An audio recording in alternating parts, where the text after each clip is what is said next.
Saudações, família! Sejam todos muito bem-vindos, hermanos e hermanas. Vocês acham que os dias de glória dos gangsters terminaram com Al Capone ou Frank Lucas? Se enganaram. Por trás das cortinas do mundo moderno, figuras enigmáticas ainda controlam impérios mafiosos, desafiando leis, governos e até a própria sociedade.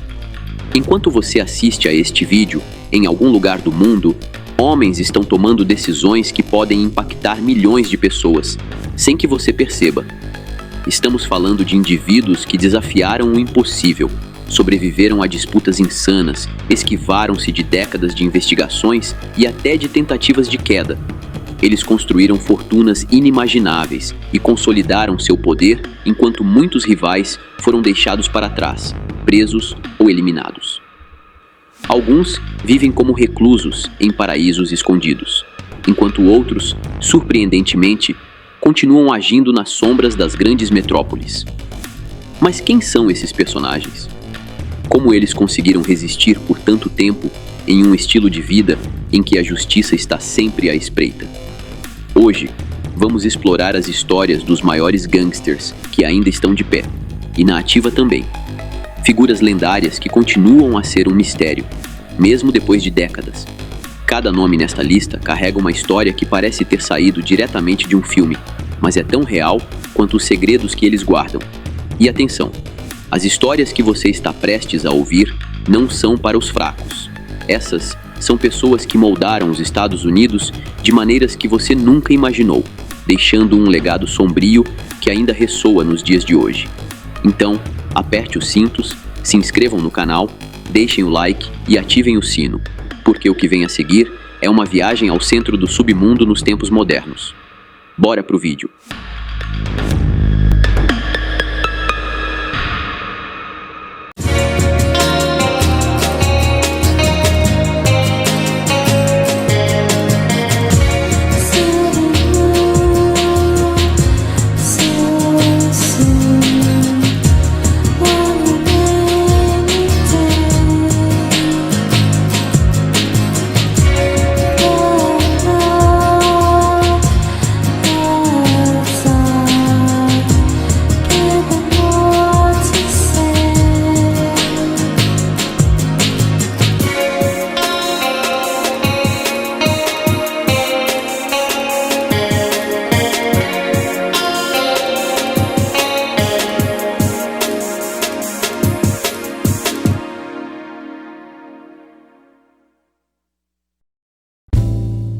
Kenneth McGriff.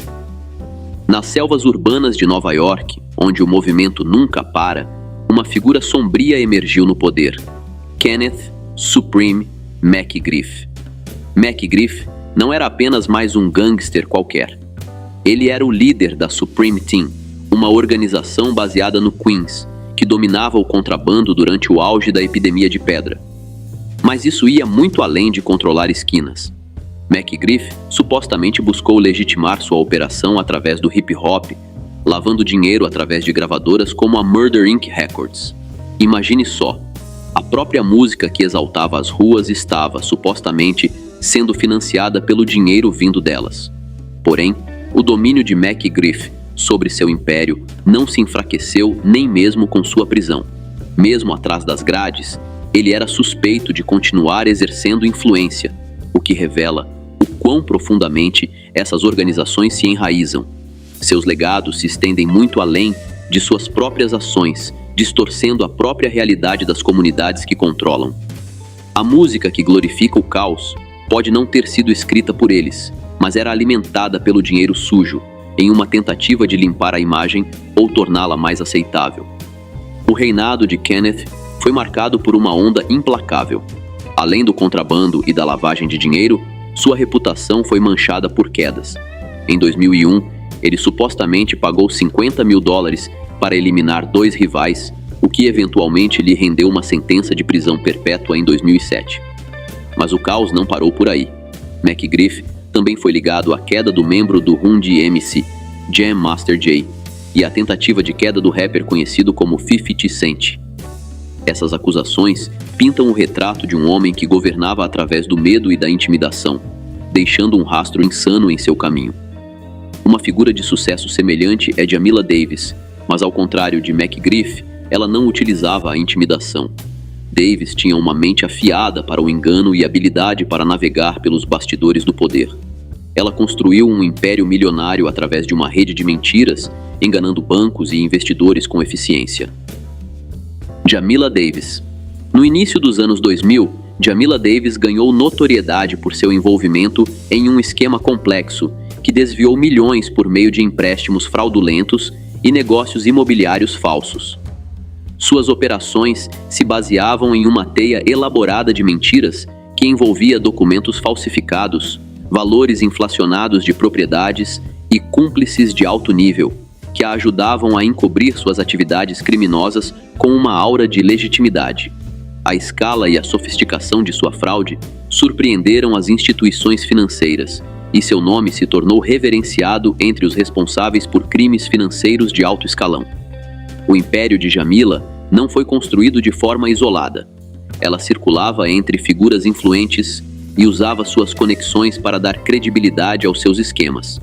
Sua habilidade de operar em círculos elitizados permitiu que ela executasse suas fraudes em uma escala sem precedentes, deixando um rastro de destruição financeira que afetou inúmeras pessoas. No entanto, sua ilusão de invencibilidade se desfez em 2008, quando as autoridades finalmente a alcançaram. Ela foi condenada e sentenciada à prisão, com seu império de engano desmoronando sob o peso das provas. Mas sua história não terminou atrás das grades. Após cumprir sua pena, Jamila Davis se reinventou como palestrante motivacional e autora, compartilhando sua jornada do crime à redenção. Seus livros e palestras revelaram a mente da mulher que navegou pelas águas perigosas do delito financeiro e saiu do outro lado relativamente ilesa. Ainda há quem especule se essa nova personalidade é apenas uma encenação ou se a prisão realmente a transformou, ao contrário de um homem sobre o qual o público concorda que permanece sem arrependimento. Rayful Edmond. Se o nome de Rayful Edmond te soa familiar, é provavelmente por causa do impacto que ele teve no submundo em Washington, no final dos anos 1980. Surgindo das sombras da parte obscura da cidade, Edmond logo se estabeleceu como uma das figuras mais temidas no contrabando, comandando uma vasta e sofisticada rede que deixou uma marca profunda nas ruas da capital. No auge de seu poder, Edmond controlava uma operação de distribuição extensa que se espalhava por Washington, transformando a cidade em um ponto central no mercado nacional de coca. Sua organização era um verdadeiro fenômeno entre os empreendimentos, especialmente por causa de sua rede eficiente de vendedores e transportadores que distribuíam grandes quantidades de produtos pelas ruas da cidade regularmente.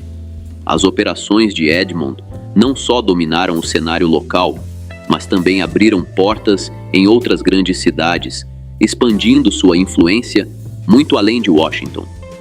Edmond era caracterizado pela opulência e por sua inteligência estratégica. Conhecido por seu estilo de vida extravagante, ele ostentava sua riqueza com carros de luxo, joias chamativas e mansões. Tudo isso enquanto mantinha um controle rígido sobre seu império. Suas conexões com organizações colombianas também foram fundamentais, permitindo que ele garantisse um grande fornecimento de pó e assegurasse que sua rede de distribuição continuasse bem abastecida. Essas relações também lhe davam os recursos necessários para afastar rivais e as autoridades, consolidando seu domínio no submundo. A sofisticação da operação de Edmond também se refletia em sua capacidade de adaptação e inovação. Sua prisão em 1989 pouco fez para enfraquecer seu controle sobre o contrabando, já que ele continuou a orquestrar acordos e a manter seu império através de uma rede de associados leais. A extravagância de Edmond não era única, era quase clichê. Mas havia outro homem ligado à cena do hip-hop que preferia manter-se discreto. Jacques Haitian Jack Agnant. Conhecido por sua longa lista de delitos, Haitian Jack tornou-se famoso por seu envolvimento no contrabando e na extorsão, além de suas conexões com o mundo da música. Nos anos 1990, o nome de Haitian Jack era frequentemente associado ao lado obscuro da indústria do hip-hop. Seus empreendimentos iam além do contrabando, envolvendo também extorsão e outras atividades ilícitas. Suas conexões com figuras proeminentes no cenário musical lhe deram uma posição privilegiada, permitindo que ele influenciasse e manipulasse a elite da indústria enquanto perseguia seus objetivos. Um dos aspectos mais notórios do legado de Jack é seu suposto envolvimento no golpe de 1994 contra o rapper Tupac Shakur. Esse incidente de grande repercussão, que ocorreu durante um assalto em um estúdio de gravação, tornou-se um momento crucial na rivalidade entre o hip-hop da costa leste e da costa oeste. Embora Jack nunca tenha sido formalmente acusado em conexão com a troca de balas, seu nome foi associado ao ato, o que solidificou ainda mais sua temida reputação tanto nas ruas quanto na música. Apesar de seu impacto significativo no auge de sua carreira, Haitian Jack tem se mantido longe dos holofotes nos últimos anos. As notórias conexões e atividades de Haitian Jack eram refletidas por outro influente personagem do mundo do submundo organizado, Christopher Dudus Coke. Como líder do Shower Posse, Christopher Coke comandava uma organização conhecida por suas extensas operações de contrabando de pó e erva entre a Jamaica e os Estados Unidos. O império de Coke se estendia muito além das fronteiras, estabelecendo uma presença significativa no comércio de tóxicos em ambos os lados do Atlântico. Na Jamaica, a influência de Coke era profunda e multifacetada. Ele governava o bairro de Tivoli Gardens, em Kingston, com uma mistura de temor e respeito. Seu reinado era marcado pela aplicação implacável de suas atividades, que incluíam represálias animalescas contra aqueles que o desafiavam. No entanto, Coke também era visto como um benfeitor da comunidade, fornecendo serviços e apoio aos moradores. Essa dualidade o tornava tanto um temido líder do submundo, quanto uma figura controversa na região. Apesar de seu poder, o império de Coke não estava imune à ação das autoridades. Em 2010, após uma dramática caçada, ele foi capturado e levado para os Estados Unidos. Lá, enfrentou acusações de contrabando entre outros delitos, resultando em sua condenação. Coke foi preso, enquanto Whiting, por outro lado, continuava a vender pedra. Darrell God Whiting. Darrell God Whiting foi uma figura influente no submundo em Nova York durante os anos 1980 e 1990. Ele se destacou por liderar uma rede que distribuía crack, controlando várias operações de contrabando na cidade. Conhecido por sua inteligência estratégica e voracidade, Darrell ganhou reputação como um dos gangsters mais temidos da época. Ele também foi associado a atos insanos e extorsão, o que solidificou seu domínio sobre o submundo. Darrell, diferentemente de outros líderes de gangues, era calculista e mantinha uma abordagem discreta em suas operações. Sua habilidade de comandar suas atividades enquanto evitava o olhar das autoridades por tanto tempo demonstrava sua astúcia. No entanto, o império de Darrell começou a ruir quando ele finalmente foi capturado e condenado por diversos delitos relacionados ao contrabando. Sua prisão marcou o fim de uma era para sua organização, mas a influência de suas ações ainda ecoa nas comunidades que foram afetadas por sua rede. Cameron Neshun Thomas. Cameron Neshun Thomas, nascido como Cameron Giles, emergiu do Harlem durante a epidemia do crack no final dos anos 1980 e início dos anos 1990. Embora seja amplamente reconhecido por seu sucesso na indústria musical, especialmente no hip-hop, sua vida inicial estava profundamente entrelaçada com o contrabando. Alegadamente, Thomas tinha conexões com operações de contrabando no Harlem, o que fez com que sua ascensão na música fosse indissociável de seu envolvimento precoce no submundo. Isso é particularmente decepcionante, considerando que ele também foi uma estrela no time de basquete de sua escola, sendo classificado como o 25º melhor jogador do país na turma de 1994. Outro nome que pode soar familiar nesta lista é Rick Ross, mas não o rapper. Freeway Rick Ross. Popularmente conhecido como Freeway Rick Ross, ele foi uma figura proeminente na cena do contrabando em Los Angeles. Ele orquestrou uma vasta operação de coca que teve efeitos de grande alcance nos Estados Unidos, durante os anos 1980. Rick Ross construiu um império distribuindo grandes quantidades de pó, o que influenciou significativamente o comércio de coca e contribuiu para a epidemia de pedra que assolou várias cidades estadunidenses. As operações de Rick Ross não se limitavam à mera escala de distribuição de coca. Elas estavam fortemente ligadas ao governo estadunidense. Suas atividades de contrabando se entrelaçaram com o escândalo Irã-Contras, um grande episódio político envolvendo a compra de pó, a venda ilegal de equipamentos bélicos e operações secretas feitas sob a administração de Ronald Reagan. Essa conexão colocou Rick Ross em uma posição controversa, destacando as interseções entre o submundo e a política, amplificando sua notoriedade. Apesar de sua prisão e encarceramento, a história de Freeway Rick Ross não terminou atrás das grades. Após cumprir sua sentença, Rick Ross reapareceu como uma figura reformada, utilizando suas experiências para falar sobre seu passado e as implicações mais amplas de sua vida. Sua transformação de um dos maiores gangsters a palestrante motivacional é amplamente documentada. No entanto, hoje, o nome Freeway Rick Ross ainda carrega peso em seus antigos círculos, mostrando um gangster bem documentado que mudou para melhor. Terry Flenory. Terry Flenory, cofundador da Black Mafia Family, BMF, foi fundamental na construção de uma das maiores e mais notórias organizações de contrabando nos Estados Unidos, no início dos anos 2000. As operações da BMF eram vastas, focadas na distribuição de grandes quantidades de tóxicos por todo o país. O alcance deles ia além dos mercados tradicionais, envolvendo também atividades significativas de lavagem de dinheiro, especialmente através da indústria do hip-hop. Essa integração estratégica permitiu à BMF mesclar suas operações ilegais com uma fachada de negócios legítimos, ampliando sua influência e lucratividade. A associação deles com o mundo do hip-hop não era apenas um disfarce, mas uma parte crucial da estratégia. Eles usaram a indústria para lavar dinheiro e expandir seu alcance. Terry governava ao lado de seu irmão, Demetrius Big Mitch Flenory. Demetrius Flenory, conhecido como Big Mitch, foi o rosto mais visível da Black Mafia Family, BMF. Sob sua liderança, a BMF não apenas dominou o comércio de coca, mas também se tornou uma presença proeminente na cultura popular.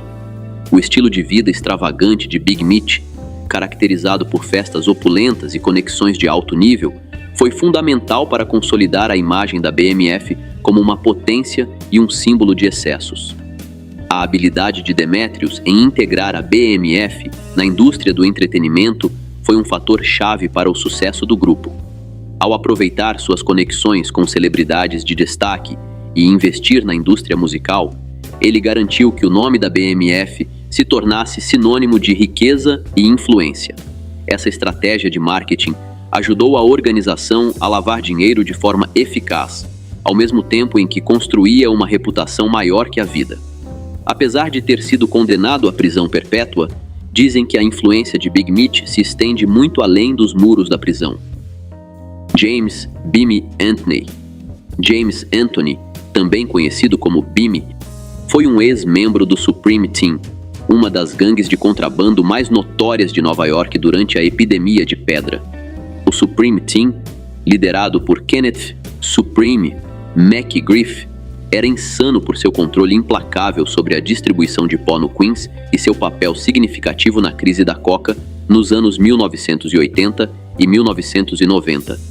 Anthony, como jogador-chave do Supreme Team, estava profundamente enraizado no contrabando, contribuindo bastante para a reputação notória da gangue em relação à voracidade e o controle.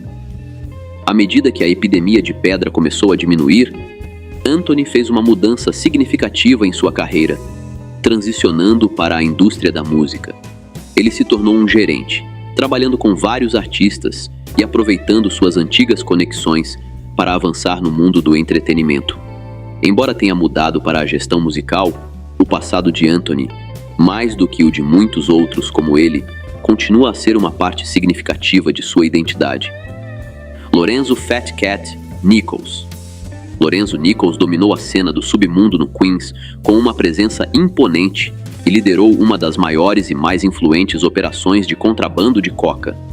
Lorenzo estava no centro da epidemia de pedra que assolou Nova York. A vasta rede de sua organização era responsável por inundar as ruas com o ouro branco, impactando significativamente a crise do pó na cidade. A operação de Lorenzo era conhecida por seus métodos insanos e por suas profundas ligações com outras organizações. Sua abordagem para manter o controle era tanto voraz quanto estratégica, garantindo a dominância de sua organização no contrabando. A insanidade associada à sua gangue e sua habilidade em superar rivais os tornaram uma presença temida no submundo da cidade. Apesar da escala de seu empreendimento, a história de Lorenzo teve uma reviravolta dramática com sua prisão e sentença de prisão perpétua.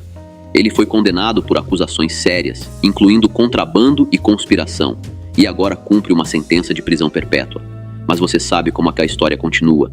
Você pode tirar o homem das ruas, ou a mulher, no caso de Jemaker. Jemaker Thompson.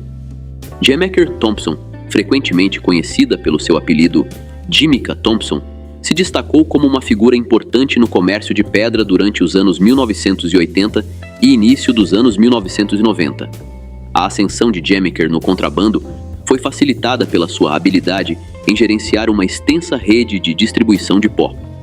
Operando em Los Angeles, sua organização era notória por sua eficiência e amplo alcance. No auge de sua carreira, ela gerenciava uma operação que se estendia por vários níveis de distribuição. Sua rede não apenas era extensa, mas também notavelmente organizada, demonstrando sua astúcia estratégica em um setor dominado por homens. Durante o auge de sua carreira, a operação de Jemaker era conhecida por sua influência nos mercados locais e nacionais de coca. Sua organização era responsável por um volume significativo de pedra, contribuindo para a crise mais ampla que afetou comunidades em Los Angeles e além. Apesar de seus sucessos, a carreira de Jemaker chegou a um fim dramático com sua prisão e subsequente encarceramento. Ela cumpriu uma longa pena por seu envolvimento no submundo, e seu tempo na prisão foi marcado por intensas disputas legais e atenção da mídia, refletindo a natureza de alto perfil de seu caso. Poucos podem negar a influência de Jemaker Thompson no submundo em Los Angeles. Ela tinha quase a mesma influência que Jeff Fort tinha em Chicago. Jeff Fort. O fundador da gangue El Rookin certamente deixou sua marca como uma figura temida no submundo de Chicago. No final dos anos 1970, Jeff Fort estabeleceu os El Rookins, uma gangue que rapidamente se tornou famosa por suas insanidades e delitos indiscriminados. A organização estava profundamente envolvida não apenas no contrabando, mas também em extorsão e uma infinidade de delitos, tornando-se uma das gangues mais significativas e temidas de Chicago. Sob sua liderança, os El Rookins se tornaram sinônimos de caos, operando com uma ferocidade que deixou uma marca duradoura na paisagem da cidade. A gangue era notória não apenas por suas operações em nível de rua, mas também por sua participação em incidentes de alto perfil. As atividades dos El Rookins se estenderam a redes de contrabando, onde desempenharam um papel importante na distribuição de pó por toda Chicago. Sua influência foi ainda mais solidificada por sua participação em extorsão organizada e outros atos insanos, consolidando a reputação de Fort como uma figura central no submundo da cidade. Na metade dos anos 1980, o domínio de Fort na cidade começou a enfraquecer à medida que as autoridades intensificavam a repressão às atividades de gangues. Jeff Fort foi condenado por acusações federais, incluindo contrabando, extorsão e conspiração. A natureza de alto perfil de seus delitos, juntamente com suas conexões com outras organizações, garantiu que seu caso chamasse atenção significativa. Fort foi condenado à prisão perpétua, mas sua influência não diminuiu. Muito pelo contrário, ele e sua organização continuaram a ter um impacto na cena do submundo de Chicago. Larry Hoover. Larry Hoover, um nome sussurrado com temor e reverência na mesma medida, é o arquétipo de uma das mais aterradoras organizações dos Estados Unidos, os discípulos gangsters. Este não é um gangster comum. Larry é um chefão, um gênio maquiavélico que transformou uma operação de rua em um império nacional imerso em animalidade e dinheiro. Do submundo imundo de Chicago, ele ascendeu a um trono de temor. Seu reinado é conhecido por sua expansão implacável, engolindo gangues rivais e corrompendo bairros inteiros. Os discípulos gangsters, sua monstruosa criação, tornaram-se uma hidra do mal, com tentáculos venenosos se espalhando por todo o país. A coca era a força vital deste império, e a insanidade, seu braço direito. Mas a genialidade de Larry reside não apenas em sua animalidade, mas em sua mente estratégica. Mesmo confinado em uma cela, ele é alegado como o mestre dos fantoches, puxando cordas invisíveis que controlam um exército de gangsters. Seu nome é um espectro arrepiante que assombra os sonhos das forças da lei, um grito para seus fiéis seguidores. Larry é mais do que um gangster, ele é um ícone cultural do mal. Sua imagem, tatuada em incontáveis corpos, é um testemunho de sua influência duradoura. Enquanto seu nome ecoar pelas ruas, a ameaça dos discípulos gangsters continuará a pairar como uma sombra. É realmente difícil dizer quem é pior, Larry ou Fisher, mas ambos certamente se destacam no cenário do submundo. Guy Fisher. A ascensão de Guy Fisher começou no início dos anos 1970, quando ele se tornou líder do Sindicato, uma influente organização afro-estadunidense que detinha um poder significativo no comércio de heroína no Harlem. A astúcia estratégica de Fisher e sua aplicação implacável garantiram a posição do sindicato como um jogador-chave no comércio de heroína, gerando para ele uma riqueza e influência substanciais. As atividades de Fisher não se limitavam apenas ao contrabando. Sob sua liderança, o sindicato se envolveu em uma gama de empreendimentos ilícitos, incluindo extorsão e atos insanos. A operação de Fisher controlava completamente as redes de distribuição no Harlem. Um dos aspectos mais marcantes do legado de Fisher foi sua aquisição do Teatro Apollo no Harlem em 1977. Fisher ganhou as manchetes ao se tornar o primeiro proprietário negro deste icônico local. A compra do Teatro Apollo não foi apenas uma conquista financeira, mas um símbolo da influência e status substanciais de Fisher dentro da comunidade. Isso demonstrou sua capacidade de transformar a riqueza ilícita em empreendimentos legítimos, consolidando ainda mais sua reputação como uma figura importante, tanto no submundo quanto na sociedade. No entanto, à vista do público, o império de Fisher enfrentou um escrutínio significativo à medida que as forças da lei intensificaram seus esforços para combater o submundo organizado. As investigações sobre as operações do sindicato culminaram em um julgamento de alto perfil que expôs a extensão completa das atividades de Fisher. Em 1984, Fisher foi condenado por múltiplas acusações, incluindo extorsão, contrabando e quedas. O julgamento foi notável pelas extensas evidências apresentadas contra Fisher e sua organização, que mostraram plenamente a insanidade de suas operações e o impacto abrangente de sua organização. Fisher foi condenado à prisão perpétua sem possibilidade de liberdade condicional, marcando um fim dramático ao seu reinado como senhor do submundo. Em uma reviravolta surpreendente, a sentença de Fisher foi comutada em 2020, quando ele foi liberado com um perdão. Por fim, a decisão de conceder a ele a liberdade antecipada foi bastante controversa.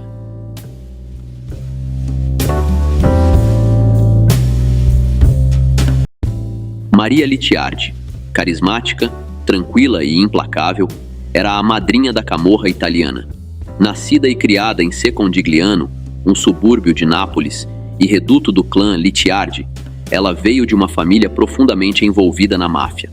Seu pai era um chefe local bem conhecido e seu irmão Gennaro, apelidado de O Macaco, se tornou o líder do clã, uma figura-chave na aliança de Secondigliano. Gennaro caiu na prisão em 1994. O marido de Maria, Antônio Teghemier, também estava envolvido na camorra. Maria ascendeu ao poder como chefe do clã Licciardi após a prisão de 2 irmãos e seu marido. Ela implementou mudanças significativas, como quebrar o código da camorra que proibia o lucro com bordéis. O clã passou a comprar garotas da máfia albanesa, forçando-as a trabalharem em bordéis, frequentemente em condições desumanas. Em 7 de agosto de 2021, Maria Licciardi foi presa no aeroporto Ciampino de Roma, enquanto tentava viajar. Na Espanha, ela foi acusada de liderar esquemas de extorsão como chefe do clã Licciardi da Camorra. O aumento na atividade mafiosa tornou a organização ainda mais poderosa. Maria era conhecida por sua abordagem prática, inteligente e sem escrúpulos. Ao contrário de muitos líderes masculinos, ela evitava os holofotes e nunca foi condenada por nenhum delito. Um jornalista descreveu Maria como alguém que gerenciava o clã como uma multinacional, sempre buscando soluções que atraíssem menos a atenção da polícia e mantivessem a unidade dentro do grupo. Um juiz observou que, sob sua liderança, a organização se tornou mais eficiente e menos emocional.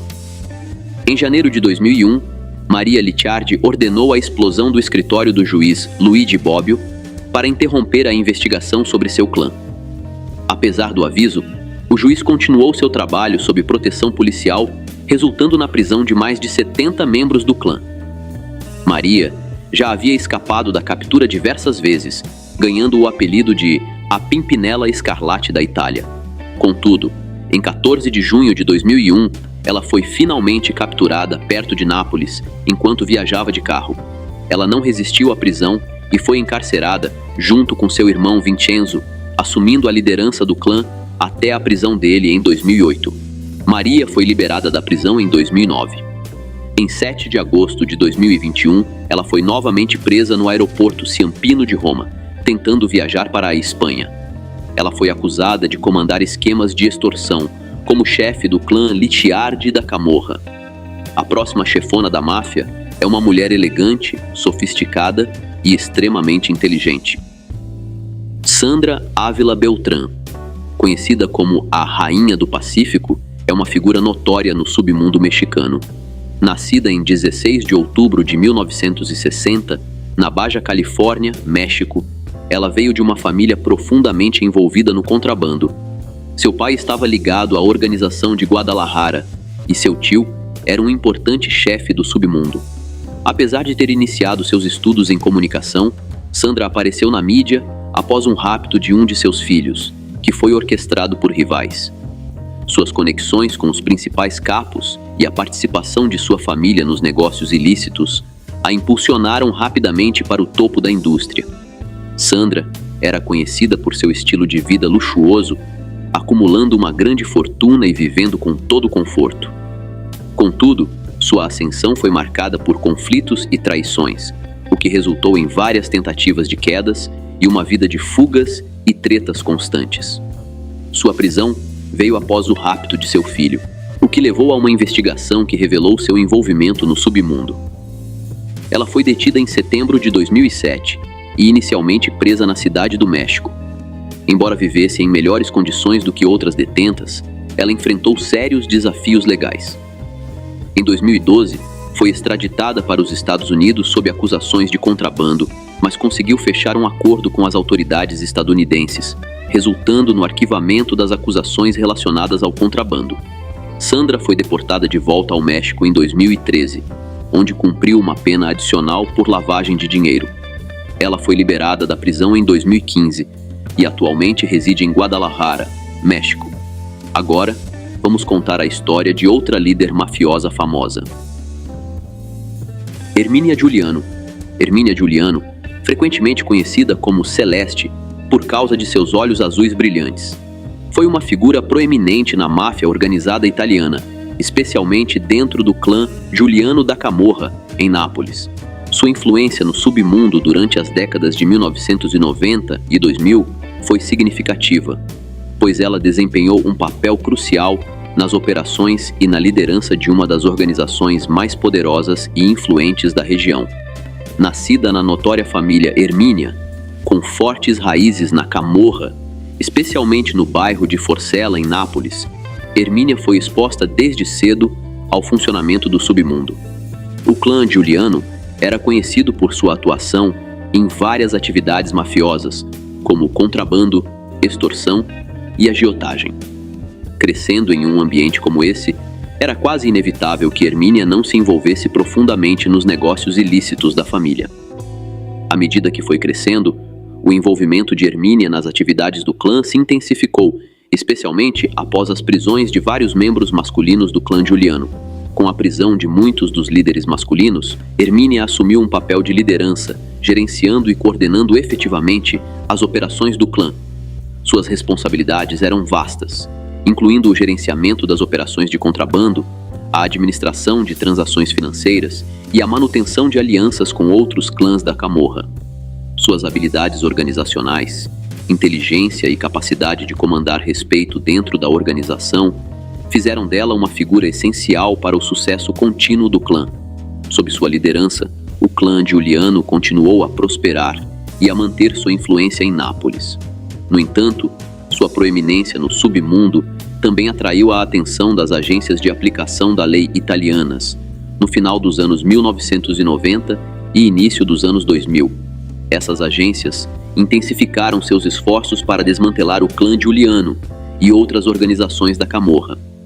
Hermínia Giuliano foi finalmente presa em 2000 durante uma grande operação contra a Camorra, enfrentando acusações relacionadas ao seu envolvimento nas atividades mafiosas do clã, incluindo contrabando. A próxima chefona da máfia em nossa lista é a Rainha de Sonora.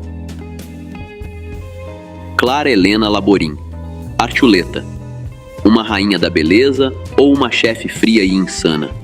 Historicamente, as mulheres no mundo do contrabando ficavam em posições mais passivas, mas prisões e denúncias recentes de rainhas do submundo mostram uma mudança para posições mais ativas e poderosas. Uma dessas figuras é Clara Helena Laborim Archuleta, também conhecida como a Rainha de Sonora. Em 1997, Clara se aventurou na indústria da mídia, fundando uma empresa chamada ROTC Notícias e Espetáculos e lançando uma revista chamada Jeans, que publicou apenas 2 números antes de falir.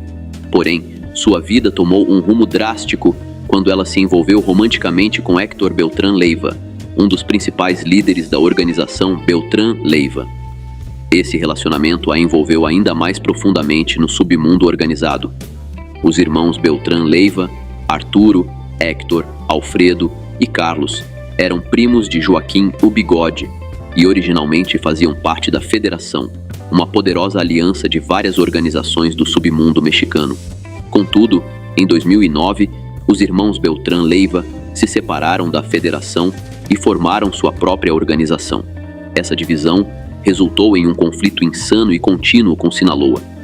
Em 2008, Alfredo Beltrán Leiva foi preso pelas autoridades mexicanas. Em 2009, após a queda e prisão de líderes-chave como Arturo e Carlos Beltrán Leiva, Héctor Beltrán Leiva assumiu o controle da organização. Sua liderança terminou com sua prisão em 2014. Nesse ponto, Clara Helena Laborim assumiu um papel de liderança, um movimento significativo para uma mulher na época. Ela conseguiu manter os territórios da organização e formar alianças com outras organizações, incluindo Juárez e a Organização de Jalisco. No entanto, em 2016, uma negociação fracassada resultou em um conflito com a Organização Independente de Acapulco, transformando Acapulco em uma das cidades mais sinistras do México. Em 15 de setembro de 2016, ela foi presa em Hermosillo com 2 quilos de coca e equipamentos bélicos. Marisa Merico. Nascida em Blackpool, na Inglaterra, em 1967, Marisa foi atraída para o submundo organizado através de sua família. Seu pai, Emílio Di Giovanni, era um notório contrabandista e sicário para a máfia, enquanto sua avó era uma poderosa chefona do submundo na máfia de Nápoles, uma influente organização italiana. Na década de 1980, Marisa casou-se com Bruno Merico, um membro de alto escalão da máfia. Juntos, estavam profundamente envolvidos nas atividades mafiosas ao seu redor, incluindo contrabando de entorpecentes e lavagem de dinheiro.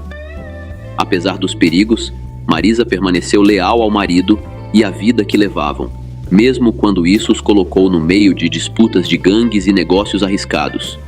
Em 1993, a lei alcançou Marisa. ela foi presa em uma dramática operação policial e condenada por lavagem de dinheiro.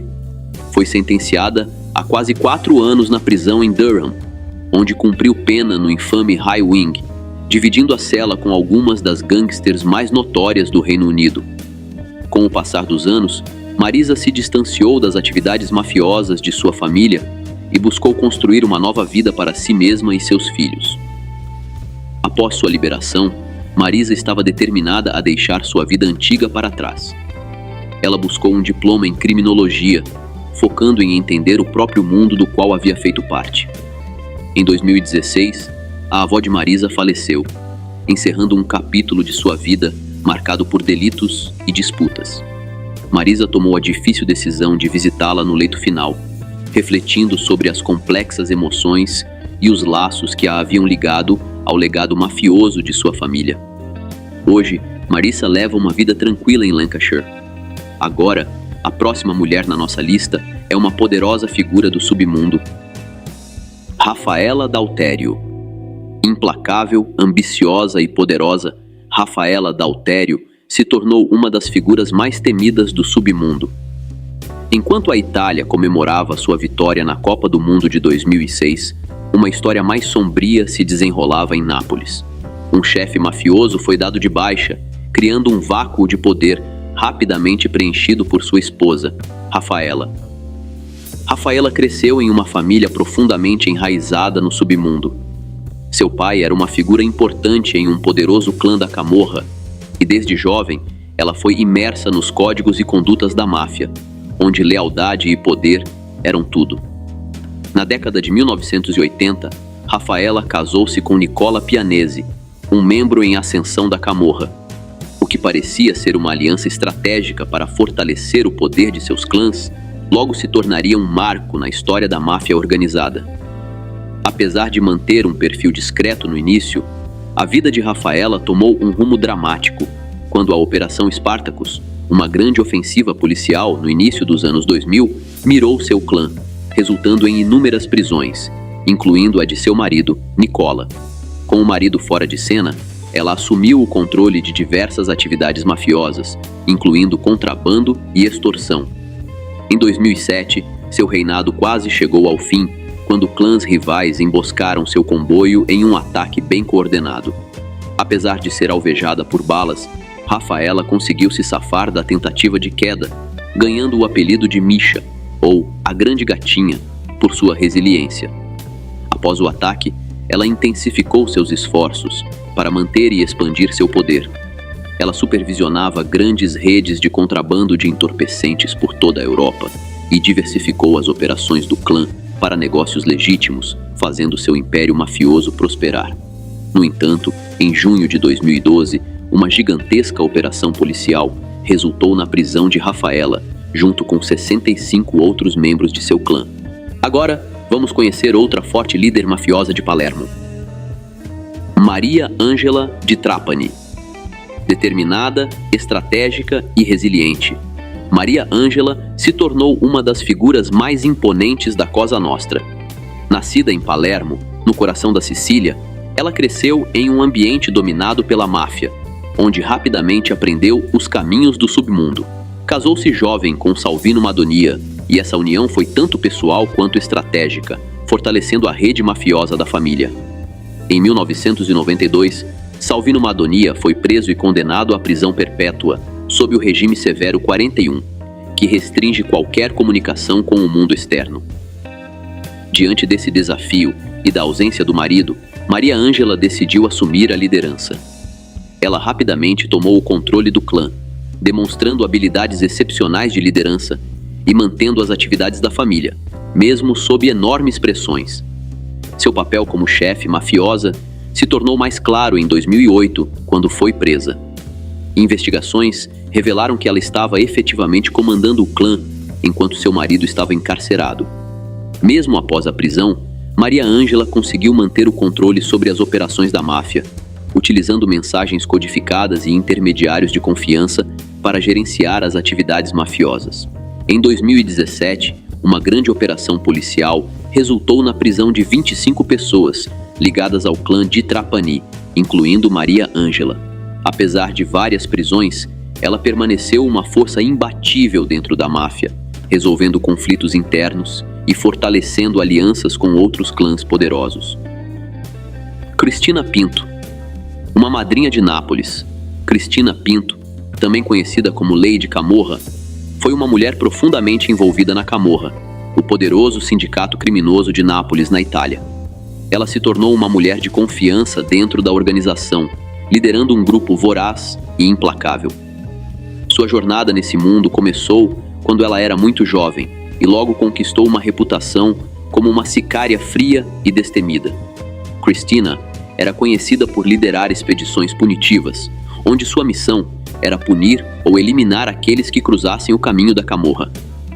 Aos 21 anos, ela já era uma figura de destaque na organização, treinada para ser tão dura quanto qualquer homem. Uma das missões mais notáveis que recebeu foi de seu chefe, que a encarregou de eliminar um contrabandista de entorpecentes que havia se aliado a outro clã. Ela cuspiu bala no antigo aliado, mas não conseguiu acabar com ele, o que foi um fato atípico em sua carreira. A vida de Cristina na Camorra foi marcada por quedas constantes e momentos de grande risco. Em agosto de 1991, ela esteve perto de seu fim, quando rivais atacaram seu carro com enormes rajadas de balas de fuzil. Milagrosamente, ela saiu ilesa ao se esconder sob o carro e depois escapou ao tomar controle de um carro que passava. A vida de Cristina mudou quando foi presa e condenada a 23 anos de prisão. Durante seu tempo atrás das grades, ela perdeu grande parte da vida de sua filha, Helena. Agora, já fora da prisão, ela gerencia sua parte na máfia em segredo, mantendo sua influência nos bastidores. Agora, a próxima líder mafiosa é de Palermo. Giusy Vitali.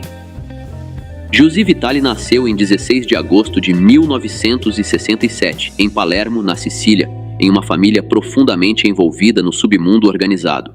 Seu pai, Michel Vitali, era uma figura de destaque na máfia siciliana, o que garantiu que Giusy fosse exposta à máfia desde muito jovem. Crescendo em um ambiente assim, ela rapidamente aprendeu os caminhos das sombras, preparando o terreno para sua futura participação nos negócios mafiosos da família.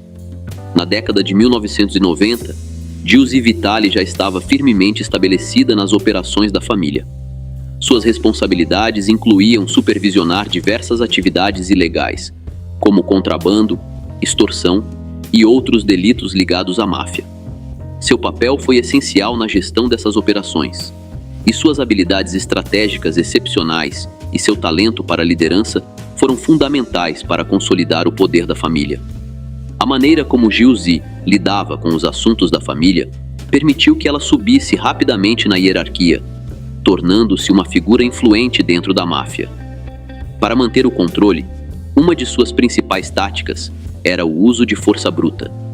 Ela orquestrou retaliações contra rivais e até mesmo contra membros da própria organização que agiam contra sua autoridade.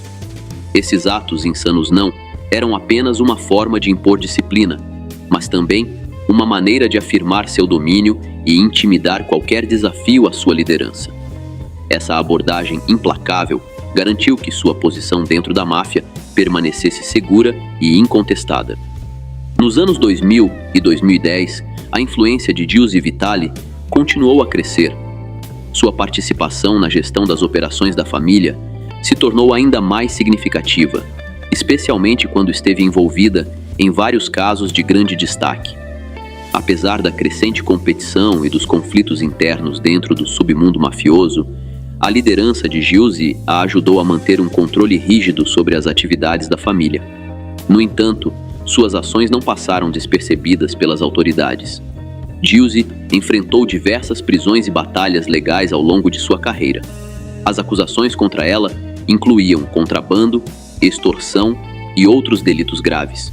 Mesmo com esses obstáculos, ela seguiu em frente com suas atividades como chefa da máfia. A influência de Giusy Vitali no submundo e seu papel nas operações da máfia continuam a ser significativos. E agora, vamos conhecer a próxima líder mafiosa que vem da Austrália. Renai Lawrence. Renai Lawrence nasceu em 8 de novembro de 1971, em Nova Gales do Sul, na Austrália. Cresceu em uma família de classe trabalhadora e, ao longo dos anos, se tornou uma figura conhecida no submundo australiano. Desde jovem, Lawrence enfrentou vários desafios e problemas legais, o que acabou a levando para as ruas. Sua carreira no submundo teve uma grande virada nos anos 1990, quando começou a se envolver com o contrabando de entorpecentes. Ela se envolveu profundamente no contrabando e na distribuição, o que solidificou sua reputação no submundo como membro do grupo conhecido como Bali 9. Em 17 de abril de 2005, foi presa no aeroporto internacional Ngurah Rai, em Bali. A polícia indonésia encontrou quase 2,7 quilos de heroína presos ao seu corpo. Na mesma operação, vários outros membros do grupo foram presos, incluindo Chen Nguyen Sukumaran e Norman Chan. Outro suposto líder foi preso no aeroporto, mas não estava com entorpecentes. Lawrence acusou Chan de intimá-la caso ela não cooperasse e alegou que ele teria oferecido dinheiro, mas depois ela retratou essas declarações. A situação ficou ainda mais controversa com a alegação de que a Polícia Federal Australiana havia alertado as autoridades da Indonésia sobre o plano de contrabando. Isso gerou críticas de que a AFP não havia protegido adequadamente seus cidadãos. Quando o julgamento começou, em dezembro de 2005, Lawrence e outros membros do Bali 9 enfrentaram desafios legais. Ela admitiu seu envolvimento no contrabando, mas negou ser dona ou vendedora delas. Durante o julgamento, em janeiro de 2006, ela pediu clemência, justificando suas ações pelo medo de Chan. Em 13 de fevereiro de 2006, foi condenada à prisão perpétua. Mesmo com suas alegações de coerção, os juízes indonésios não encontraram provas que sustentassem suas acusações. Na prisão, Renai tentou se dar de baixa 2 vezes e passou por alguns apuros. Ela também teve uma relação complicada com outras prisioneiras. Em abril de 2006, a Suprema Corte da Indonésia reduziu sua sentença para 20 anos de prisão. Em 21 de novembro de 2018, Lawrence foi finalmente liberada e deportada para a Austrália. Ao retornar ao seu país, ela continuou suas atividades no submundo organizado, assumindo seu papel como chefe de uma organização mafiosa. E agora, vamos conhecer a próxima chefona da nossa lista, que já pertenceu à organização de Sinaloa. Dolly Cifuentes Villa.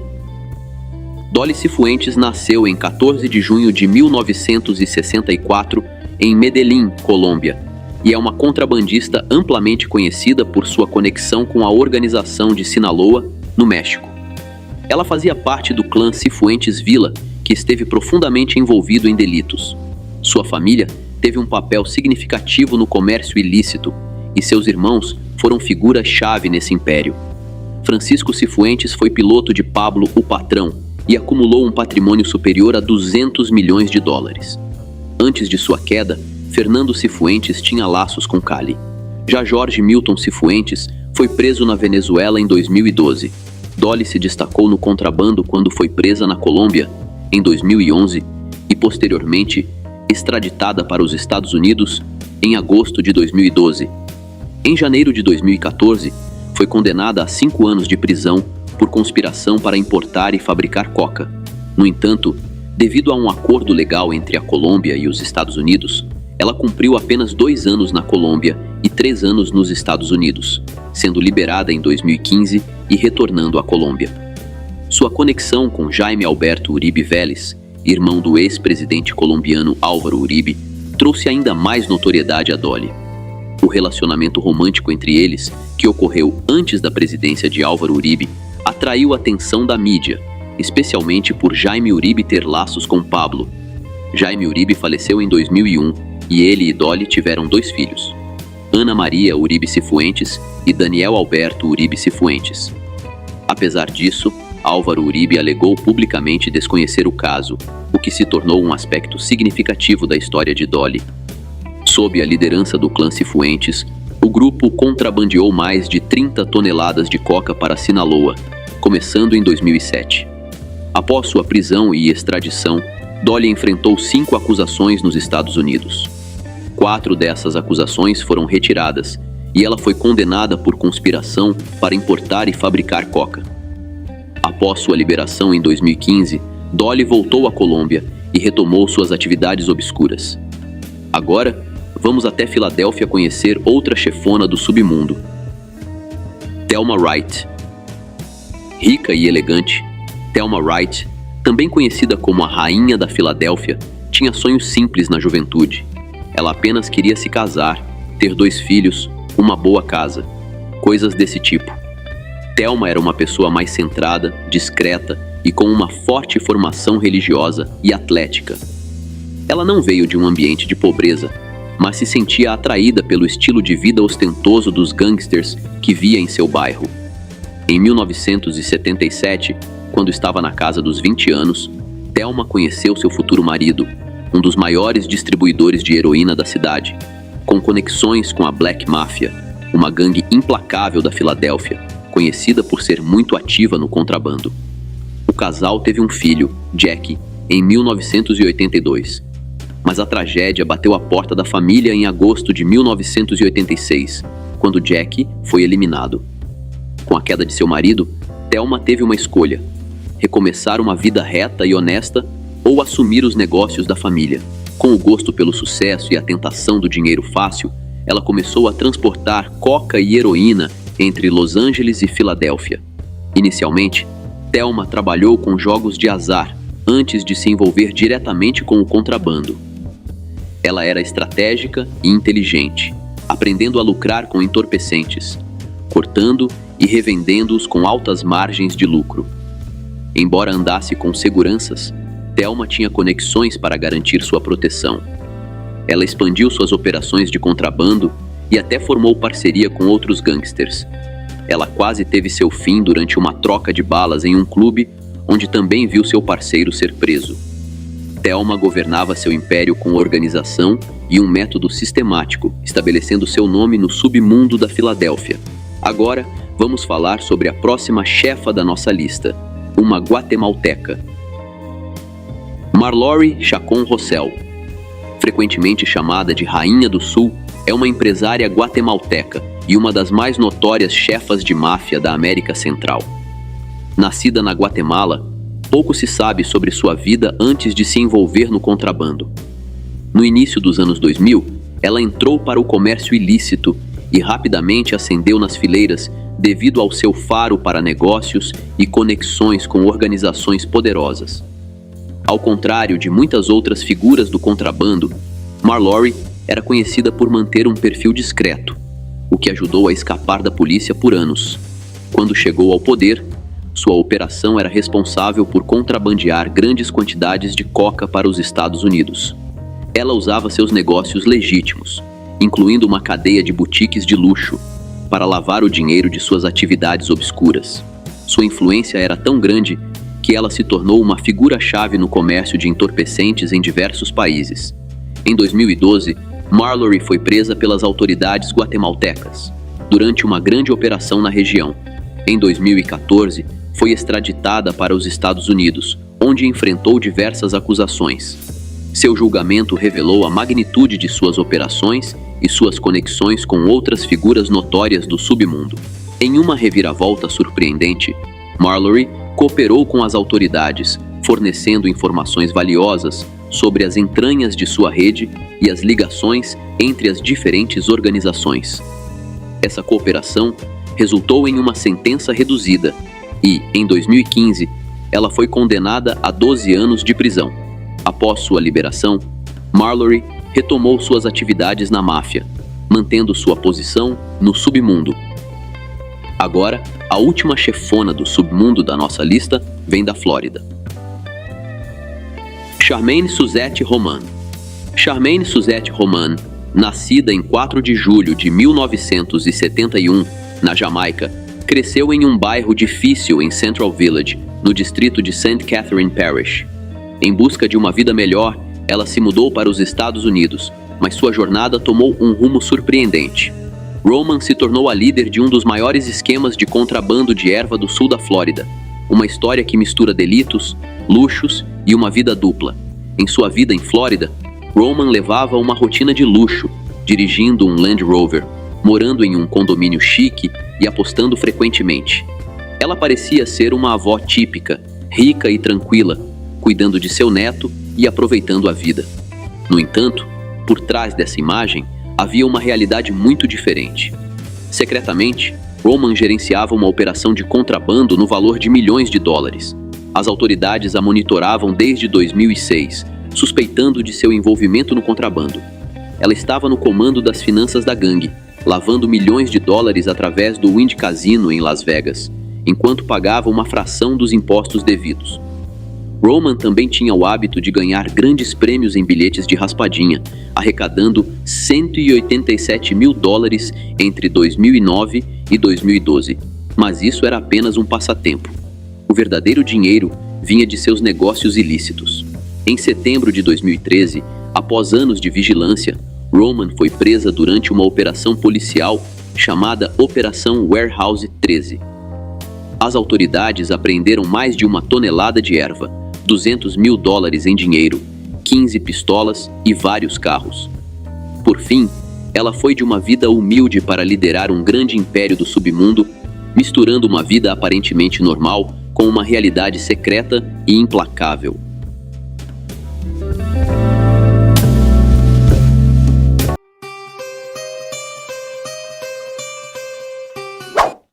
Começaremos pela poderosa família Gambino, Lorenzo Mannino. A jornada de Lorenzo Lore Mannino pelas ruas escuras do submundo organizado começou muito antes de ele se tornar um nome conhecido na máfia. Nascido em 1959, Mannino cresceu em um ambiente onde os delitos não eram apenas um modo de vida, mas uma tradição familiar. Suas raízes remontam à Sicília, o berço de muitos mafiosos notórios, e essa herança desempenhou um papel significativo em moldar seu futuro. Crescendo na cidade de Nova York, ele estava cercado pelos sussurros de atividades ilícitas e pela atração do poder que acompanhava a vida na máfia. Foi nesse ambiente que Mannino teve seu primeiro contato com a família mafiosa Gambino, uma das mais poderosas e influentes dos Estados Unidos. Fundada por Carlo Gambino, a família tinha uma longa história de atividades que iam desde o contrabando de tóxicos até extorsão e atos sinistros. Quando Mannino estava atingindo a maioridade, a família já era uma força dominante no submundo.